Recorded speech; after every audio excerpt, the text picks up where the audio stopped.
ou soit je les envoie croupir en prison. Voilà mon méthode. Ok, je vois. Et vous?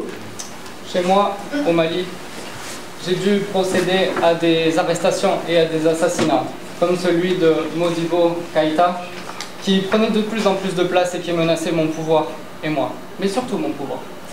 Et j'ai aussi fait assassiner un jeune manifestant, Abdul Karim Kamara, dit Cabral. Et j'ai aussi procédé à des arrestations arbitraires, donc des jeunes manifestants étudiants et des jeunes leaders politiques émergents. C'est la loi du plus fort en Afrique. Ce n'est pas comme ça ici. Et aussi, j'ai pris des décisions caduques. Je les ai mutés dans la très belle région du Sahel. Vous savez, ils ont pu prendre une retraite spirituelle, se reposer, regarder le sable couler sur les dunes et écouter le chant des oiseaux. Je vois. Vous avez donc chacun vos méthodes. Nous n'allons pas perdre plus de temps. Nous allons passer au prochain événement. C'est moi le prochain événement! C'est Pablo Emilio Escobar Gaviria!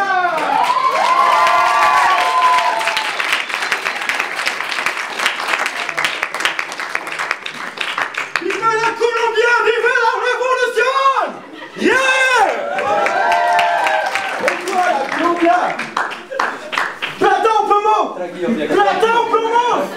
Non, je rigole. T'inquiète, t'inquiète. Alors je vais vous raconter une petite histoire. Mon cartel, celui de Medellín, est le plus important de Colombie.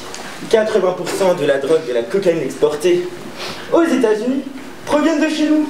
D'ailleurs, les USA voudraient notre crédit. On est vraiment très riche. Notre chiffre d'affaires est à peu près de 21,9 milliards de dollars. Incroyable, non? Mais bon, on a des petits soucis logistiques. Chaque année, on perd 10% de notre CA. Pourquoi allez-vous me dire? Parce qu'on a de l'argent de partout. On les met dans les trous, on les met dans les cailloux, on les met dans les bambous. Ils sont partout, on a trop d'argent. Et là, vous allez me dire, mais qu'est-ce qu'il est arrogant? Mais qu'est-ce qu'il est arrogant? Mais non! Les gens disent que je suis un homme riche. Mais je suis quelqu'un de pauvre avec beaucoup d'argent. Je donne énormément aux hôpitaux, aux pauvres. J'ai même vu ma photo à la place de celle de Résus. Attention! D'ailleurs, j'ai des petits billets pour vous. Amusez. Mais attention, toutes les bonnes choses ont une fin. On me surnommera toujours El Marico. Alors, pourquoi El Marico? Parce que je serai toujours le criminel le plus riche de l'histoire. Prenez exemple sur moi. Mais bon, comme je vous l'ai dit, toute bonne chose a une fin. Les cartels ont commencé à se dissoudre, tel que le mien, celui de Medellín. On a commencé à former des petits cartels.